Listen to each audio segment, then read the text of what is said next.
The Tuesday before Thanksgiving, as the streets of Wilmington, North Carolina filled with the scent of cinnamon pine cones and early frost, Helen Parker, 56, stood in her kitchen with her hands submerged in a bowl of pie dough.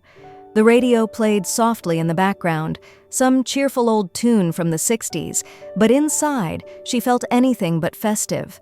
Her feet ached, her lower back throbbed, and the clock on the wall reminded her she'd been working non-stop since before 5 a.m. 16 dishes. She had promised 16 dishes for a Thanksgiving feast her husband had insisted on hosting for his extended family. Turkey, honey-glazed ham, green bean casserole, candied yams, stuffing, creamy garlic mashed potatoes, cranberry sauce from scratch, not the canned stuff, 2 kinds of pie, 3 sides for his mother, and a gluten-free option for his sister-in-law. It was a mountain of labor, and Helen had agreed to it the same way she always did, with a tired nod and the silent hope that maybe, just maybe, this year someone would appreciate her. But deep down, she knew better.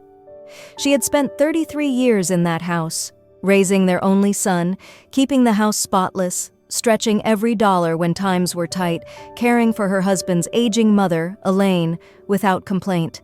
No paycheck, no sick days, no recognition.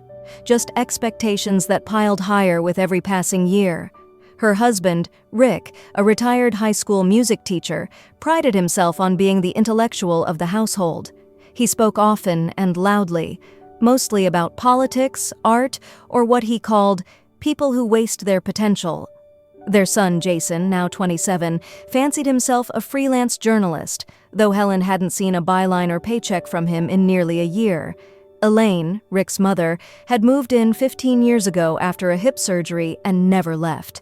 She spent most of her days watching game shows and calling out orders like she was running a hotel. Helen had no identity outside of their needs, no title, no respect. When people asked what she did, she'd smile weakly and say, "Just home stuff." What she really wanted to say was, "I run a full-service household, manage elder care, cook 3 different meals a day, and have the muscle memory of a trained chef and the patience of a saint." But none of that counted. Not to them.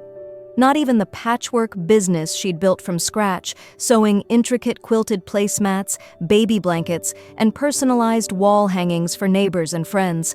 She earned a few $100s a month, but to Rick it was just a hobby.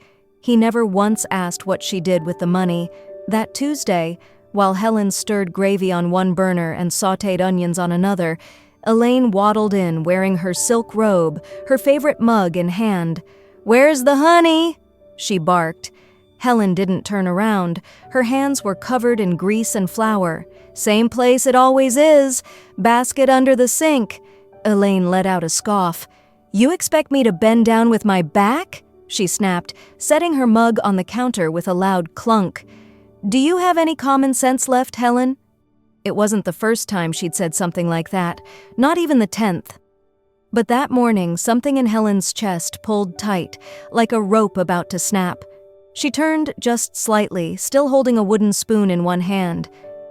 "Then maybe skip the honey," she said softly, trying to keep her tone even. "Wouldn't want you to hurt yourself." Elaine slammed the mug into the sink. The handle cracked off and hot tea splashed across the counter. The crash echoed through the house. Seconds later, Rick and Jason appeared in the doorway, drawn by the noise, but their eyes didn't land on Elaine. They went straight to Helen. "What the hell is going on?" Rick barked. Jason, still holding his phone, barely glanced up. "Seriously, Mom? You can't just yell at Grandma." Helen blinked, stunned. Rick crossed his arms. "She asked for one thing, and you couldn't help her?" Jason muttered something about Helen always making things dramatic and not being able to just let things go. Then, as if to crown his apathy, he took her brand-new apron, handmade with careful stitching, and tossed it onto the floor for Elaine to step over the tea puddle. No one asked if she was okay. No one noticed the steam rising from the gravy that was now bubbling over. They only saw a problem, an inconvenience, standing in their kitchen. At that moment, Helen realized she wasn't a mother or a wife to them anymore. She was an employee with no paycheck, a servant who had the nerve to express exhaustion. She wiped her hands on her sleeves and stared at the reflection in the oven door, hair falling in damp strands, cheeks flushed, blouse stained with grease and flour. She looked like someone who hadn't seen herself in decades, but that was about to change. Helen didn't cry, not yet. As the scent of burnt onions and sage crept up from the stovetop, she stood silently, her apron clinging to her like wet paper. Elaine had already retreated to the living room, dramatically clutching her lower back like she'd survived a war zone. Jason had wandered off to the den, eyes glued to his phone again. Rick stayed just long enough to mutter, "For God's sake, get it together, Helen," before slamming the kitchen door behind him. But she didn't move. Her flour-dusted hands trembled slightly as she picked up the broken mug from the sink. Elaine's favorite, ironically one Helen had bought her last Christmas. The handle had cracked clean off, a jagged piece still caught between the forks in the drying rack. She didn't even feel the sharp edge slice her thumb. The sting barely registered anymore.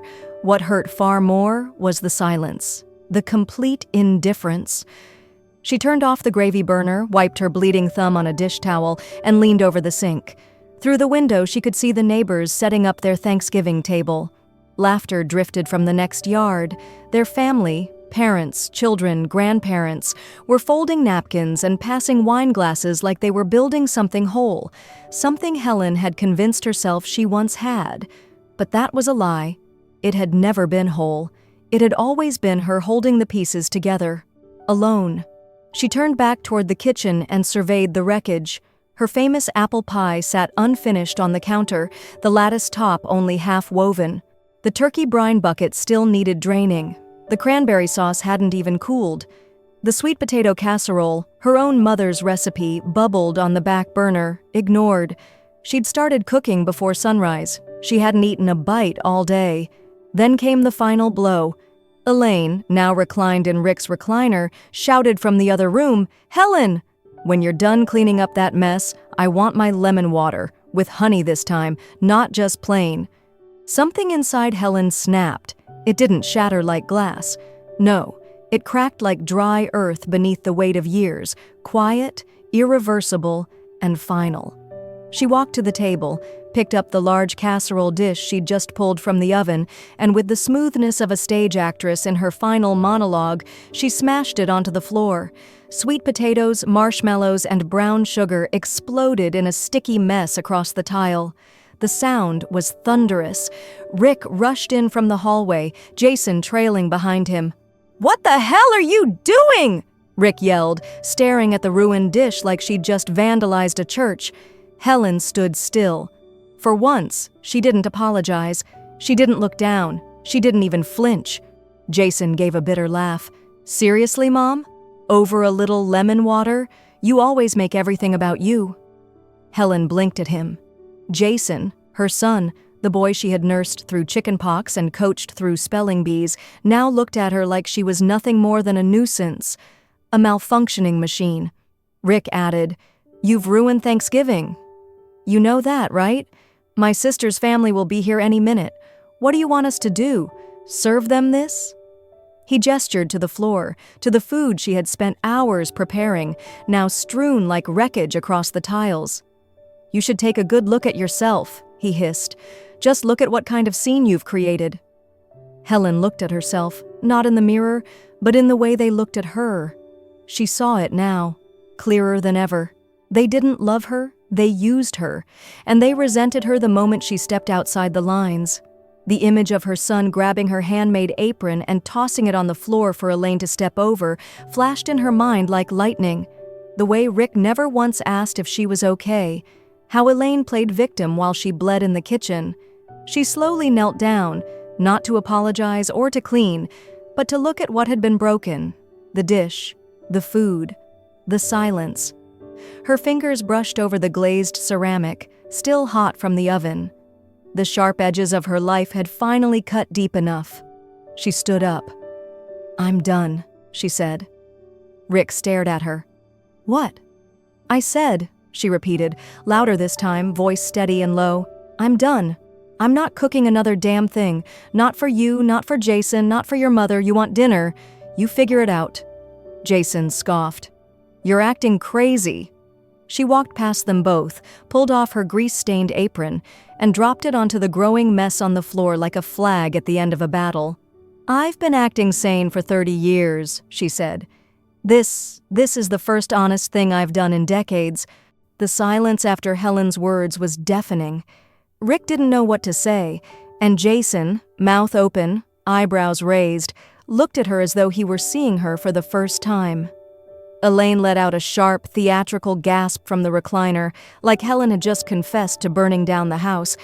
But Helen was no longer listening.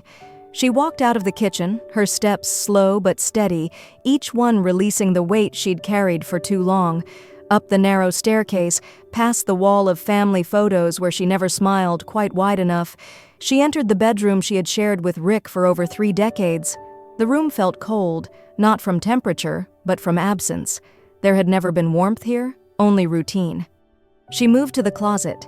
From underneath a pile of dusty blankets, she pulled out 2 old suitcases, the same ones she'd packed when she moved in at 23, full of hope and lace-trimmed dreams. One was already half-packed. She'd started filling it months ago, in secret, during long afternoons when the house was quiet. A pair of jeans, 3 sweaters, the brown boots she'd bought at Goodwill with her quilt money, a tin of lavender hand cream, an envelope filled with $1,420 in cash she'd tucked away over years, money from sewing orders that she'd pretended didn't matter. But it did. That money was freedom. In the other suitcase, she carefully placed the things that had always been hers but had never been truly seen.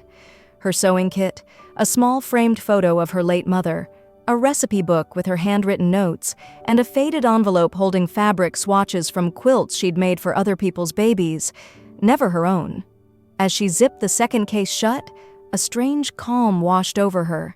She wasn't angry, she wasn't even scared. She was done. She took a final glance around the bedroom. The beige curtains, Rick's stack of untouched books on classical music, the indentation on her side of the mattress, worn from years of exhaustion. And on the dresser, the only photo she and Rick had ever framed together, taken 2 months after they married, young, naive, smiling too wide. She stared at it for a long moment, then left it behind. She wheeled the suitcases downstairs. No one said a word. Jason was on the couch again, scrolling through his phone like none of this was real. Elaine sat with a damp washcloth pressed to her forehead, muttering under her breath about meltdowns and attention seekers. Rick stood by the dining room table, his hands clenched. Helen didn't look at any of them. She rolled her suitcases to the front door, set them upright, and turned to the kitchen one last time. The fridge. She walked over, opened it, and began pulling things out. The fresh turkey she'd just bought that morning, the lobster tails Rick insisted on, the hand-kneaded pie crust, her favorite strawberry preserves, the organic eggs she always paid extra for. All of it went into the empty suitcase, her food, her work, her care. On the top shelf, she spotted it, a jar of wild honey from Maine, one of 5 in a set she had spent weeks researching online. She bought them hoping Rick's digestion would improve with something natural. 3 jars had disappeared. Later, she learned he had gifted them to Linda, his old college flame who now lived back in town. Helen paused, staring at the label. Raw. Unfiltered. Unprocessed. It was everything she'd once been, and everything she was becoming again. She packed the honey, then she zipped the suitcase and rolled it to the door. Rick finally spoke. "Are you really doing this? On Thanksgiving?" She didn't answer. Jason stood, walking toward her. "You're leaving? Just like that? You're going to walk out and let the whole family talk about you like some crazy old woman?" Helen turned to look at him, her only son. The boy she had raised through fevers, scraped knees, and school bullies. He looked like Rick now. Same jaw, same narrowed eyes, same voice of entitlement. And in that instant, she saw clearly. She hadn't failed as a mother. She had been erased as one. She had poured love into someone who had never been taught how to return it. "I'm not crazy," she said softly. "I'm just done pretending this house is my home." Jason opened his mouth to say something, maybe to stop her, maybe to scold her. But before he could, Elaine shouted from the couch, "Let her go. She'll come crawling back once she realizes she can't survive without us." Rick sneered. "You think you can make it out there? Doing what? Selling quilts and cooking soup? Grow up, Helen." Helen looked at them, each one of them, and realized she didn't owe them one more second of her breath. So she opened the front door, grabbed her suitcases, and walked out into the cold November rain. The rain was cold and sharp as Helen stepped onto the porch, her breath visible in the late November air. The wheels of her suitcases clattered down the wooden steps, bumping awkwardly over the edge before landing in a small puddle. She didn't stop to look back. If she had, she might have seen Rick pacing, Jason frozen by the door, or Elaine calling someone to complain. But she didn't care, not anymore.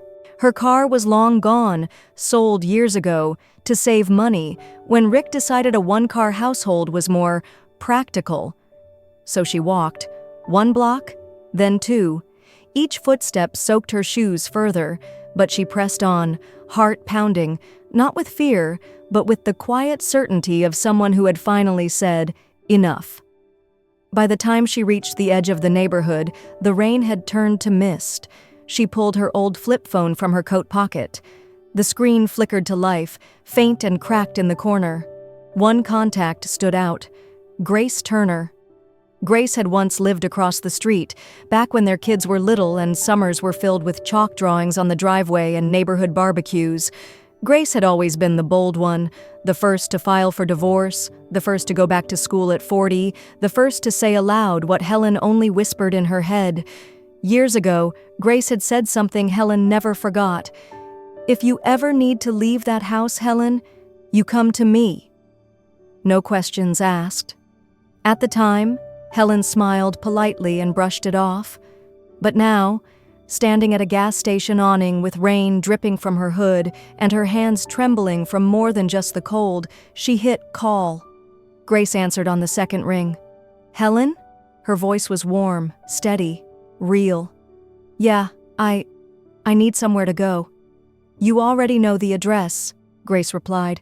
"I'll leave the porch light on." 20 minutes later, a yellow cab dropped her off outside a cozy 2-bedroom duplex on the east side of town. Grace stood in the doorway, wrapped in a fleece robe, her hair pulled back in a messy bun, holding a towel and a pair of dry socks. "You came," Grace said simply. Helen couldn't speak. Her throat burned with the weight of everything she hadn't allowed herself to feel. She stepped inside, and Grace closed the door gently behind her. Not like she was shutting out the cold, but like she was sealing in a promise. The small home smelled like cinnamon and chamomile. A pot of soup simmered on the stove. Quilted blankets lined the sofa. A bookshelf overflowed with paperbacks and old board games. There was no grand chandelier, no perfect marble countertop, just comfort, softness, and quiet. Grace led her to the spare bedroom. "I changed the sheets this morning. Don't ask me why, I just had a feeling." Helen smiled through damp eyes. That night she slept in a twin bed with flannel sheets, surrounded by the unfamiliar hum of peace. No footsteps stomping above her, no muffled arguments through the walls, just the occasional creak of the heater and the gentle rhythm of her own breathing. The next morning, over scrambled eggs and black coffee, Helen told Grace everything. Not just the events of the previous day, but the years before that. The slow erosion of self, the daily humiliations disguised as jokes, the loneliness of being needed but never appreciated, the way she'd begun to feel invisible even to herself. Grace listened without interrupting, stirring sugar into her mug with a quiet focus. When Helen finished, Grace reached across the table, squeezed her hand, and said, "You should have left 10 years ago, but I'm so proud you left now. That takes guts most people don't have." Then she slid a flyer across the table. "Senior Care Center on Maple. We've got an opening for an assistant caregiver. Doesn't pay much, but it's honest work. You wouldn't need a license. Mostly just keeping folks company, helping with light chores." Helen hesitated. "I don't even know how to send an email, Grace." "You know how to show up for people," Grace said. "That's a better start than most." The following week, Helen started working 3 days a week at the center. Her first day was nerve-wracking. She fumbled with the time clock and forgot how to unlock the supply cabinet. But when she sat beside an elderly woman who hadn't had a visitor in 6 months, took her hand and simply listened, the woman smiled and whispered, "You remind me of my sister. She passed long ago, but she had your warmth." Helen blinked back tears. She hadn't felt seen in years. Later that evening, back at Grace's, she unpacked the last suitcase. Inside were all the little things she used to make in stolen hours: coin purses, hand-sewn pillow covers, quilted aprons, small pieces of herself she'd hidden in closets and plastic tubs. Grace picked up a patchwork handbag and gasped, "You made this?" Helen nodded, shy. "Girl, you've been sitting on a gold mine. Ever heard of Etsy?" Helen laughed. "You're talking to someone who still pays bills by mailing checks." "Then I'll teach you." That night, with Grace's help, she created her first online shop. She didn't know what would come of it, but for the first time in decades, Helen felt like her hands could build something that belonged to her alone. Helen never expected much from the Etsy shop. In her mind, it was more symbolic than anything, an act of reclaiming, a statement that her work had worth even if no one noticed it for the last 3 decades. But just 2 days after listing her first 3 items, a notification buzzed on her old flip phone. Grace, sitting nearby with a bowl of popcorn, perked up when Helen gasped. "It's sold," Helen whispered. "Someone bought the patchwork coin purse." Grace let out a whoop and threw a handful of popcorn in the air. "What did I tell you? You've got magic in those hands, Helen." Helen stared at the screen for a long moment. The $28 sale wasn't life-changing, but it was life-affirming. For the first time in as long as she could remember, her labor had been recognized not as a duty, but as an art. Each day after work at the senior care center, Helen would come home, take off her shoes, and sit by the little folding table she and Grace had set up in the corner of the living room. There, she'd stitch late into the evening, pillow covers, aprons, small handbags with hand-embroidered initials, even quilted bookmarks. Her fingers, once sore from years of scrubbing pots and folding laundry, now danced over fabric like old friends reunited, and the online orders kept coming. Slowly at first, 1 every few days, then 3 in one night, then 10 over the weekend. She began keeping a small ledger, a simple notebook with green graph paper where she tracked sales, shipping addresses, fabric costs. Each checkmark, each scribbled note felt like a piece of herself returning. At the care center, something began to shift too. What started as light tasks, serving soup, walking with residents during outdoor breaks, became something more. The residents began requesting her by name. "Ask Helen to braid my hair again. Tell Helen I want her tea, not the kitchen's. She listens." One Tuesday afternoon, she led a quilting activity for the women in the West Wing. She brought scraps of her old fabric, thread, and a few thimbles. 5 women showed up. The next week, it was 12. One of them, a sharp-tongued 82-year-old named Clara, patted Helen's arm and said, "You've got a calm about you, honey. You remind me of a time when people knew how to make things with love." Helen smiled. She didn't speak. She didn't need to. For once, her silence wasn't mistaken for weakness. It was seen as grace. Back at Grace's, she started taking over the guest room, not with clutter, but with purpose. One wall became a pinboard filled with customer messages, fabric samples, and shipping notes. Grace beamed with pride each time Helen made a sale. "You know what you need?"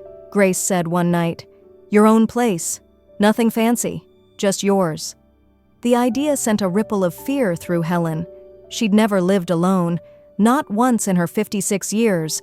She went from her parents' modest house to Rick's colonial-style home, where she'd stayed, anchored by obligation and fear. But then she remembered how it felt that first night in Grace's spare room. No yelling, no footsteps stomping overhead, no cold silences or hot scorn. Just stillness, safety. A month later, Helen moved into a 1-bedroom apartment on Chestnut Street, just 5 blocks from the care center. The building wasn't new. There was a creaky stair near the mailroom. and the water pressure in the shower took some getting used to. But it had light, big windows that let in the morning sun, a tiny balcony just wide enough for a potted plant and a folding chair. And most importantly, it was hers. She painted the living room walls a soft almond cream, sewed her own curtains from leftover quilt squares, refinished a secondhand table and turned it into her workstation, lined the shelves with mason jars of buttons, thread, folded fabrics, and honey sticks for her tea.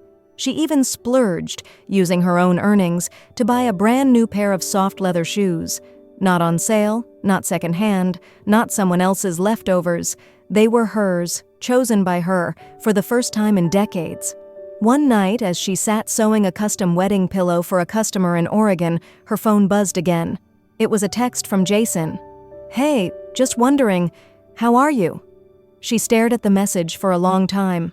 He hadn't called her since the day she walked out. Not when the divorce papers were served, not when she moved, not even when Grace posted a photo of Helen's booth at the craft market on Facebook. But now, out of nowhere, he reached out. She didn't answer right away. Instead, she looked around the apartment, her quilts folded neatly in a basket, the pot of tea steaming gently on the stove, the quiet hum of her space, of her life. She typed slowly, "I'm doing well. I hope you are too."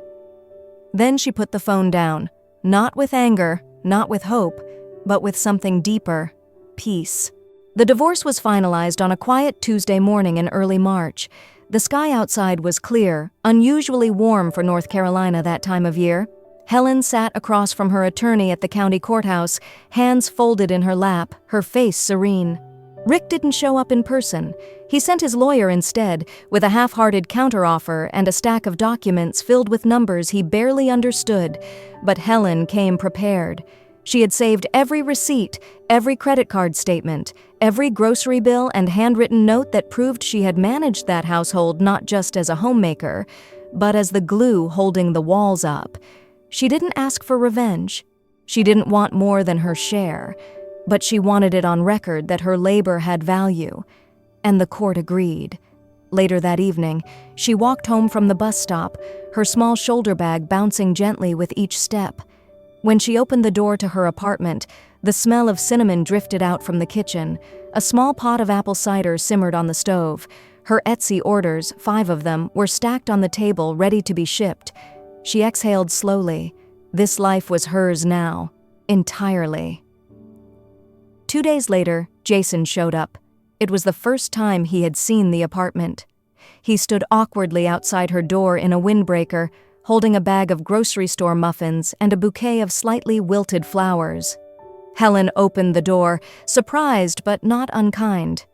"Hi, Mom," he said, eyes darting to the side. I thought I'd stop by." She let him in. He looked around, absorbing the quiet charm of the place. The soft amber throw pillows, the small quilt draped over the couch, the tiny calendar on the fridge marked with "Booth Setup, Spring Market." His mother had a life now, a schedule, a place that didn't smell like tension or reheated arguments. "I didn't realize you were doing this well," he said. Helen smiled. "Most people don't, until I leave." Jason swallowed hard. "Dad's not doing great," he said. "Linda left. Grandma's in assisted living now. The house is a mess. He doesn't really know how to cook or clean. I've been helping, but it's a lot." Helen nodded but said nothing. Jason rubbed the back of his neck. "You were doing all that for years, weren't you?" She looked at him. "Yes." "I never really saw it, not until it all fell apart." "I know." He set the flowers down gently. "I just wanted to say, I'm sorry. For not understanding, for not helping." Helen felt the corners of her mouth lift, not in triumph, not in vindication, but in quiet acknowledgement. Her son was growing, and it was his journey to take. She had hers. "Thank you," she said simply. That Sunday, as she folded new fabric at the market booth, a woman approached. Mid-40s, sharp suit, tired eyes. "I heard your story," she said. "My sister showed me your Etsy shop. I had to come in person." Helen paused. "My story?" The woman nodded. "That you walked away, started again. I'm not there yet, but you give me hope." Helen blinked, humbled. She didn't think of herself as brave. She thought of herself as late, tired, just trying to make ends meet. But maybe that was enough. Maybe survival was strength. She handed the woman a small fabric heart, stitched by hand, soft to the touch. "You don't owe anyone your silence," Helen said. "When you're ready, walk." That night, back home, she poured herself a cup of peppermint tea and stood by the window. Below, the world moved on. People walking dogs, kids chasing each other on scooters, porch lights flickering on one by one. She wasn't rich. She wasn't famous. But she was free. And sometimes, that was everything. She picked up her journal and wrote, "I wasn't rescued. I wasn't saved. I stood up, packed my things, and saved myself. And now, I finally know what it means to live." Some women spend decades pouring themselves into their families, not because they're forced to, but because they believe love is measured in sacrifice. But when that sacrifice is never acknowledged, never respected, and always expected, it stops being love.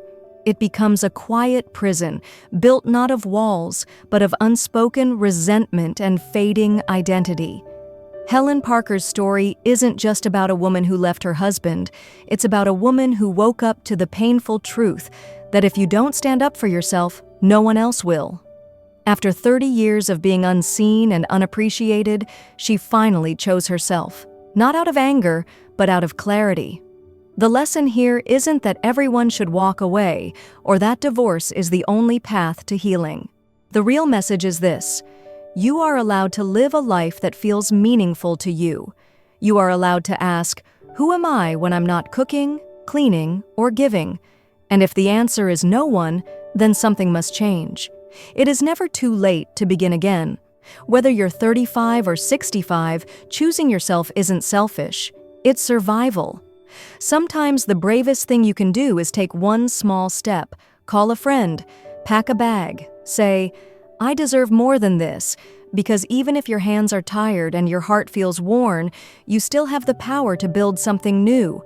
Helen didn't leave to find someone else. She didn't wait to be rescued. She left to rescue herself. And when her hands stitched her first quilted purse, when her first Etsy sale popped up, when an elderly woman at the care center smiled and said, "You remind me of someone I loved," Helen knew she hadn't lost everything. She had just started living. So if you're standing on the edge of a choice like hers, wondering if you'll survive, let her words guide you. I wasn't rescued. I wasn't saved. I stood up, packed my things, and saved myself. And now I finally know what it means to live.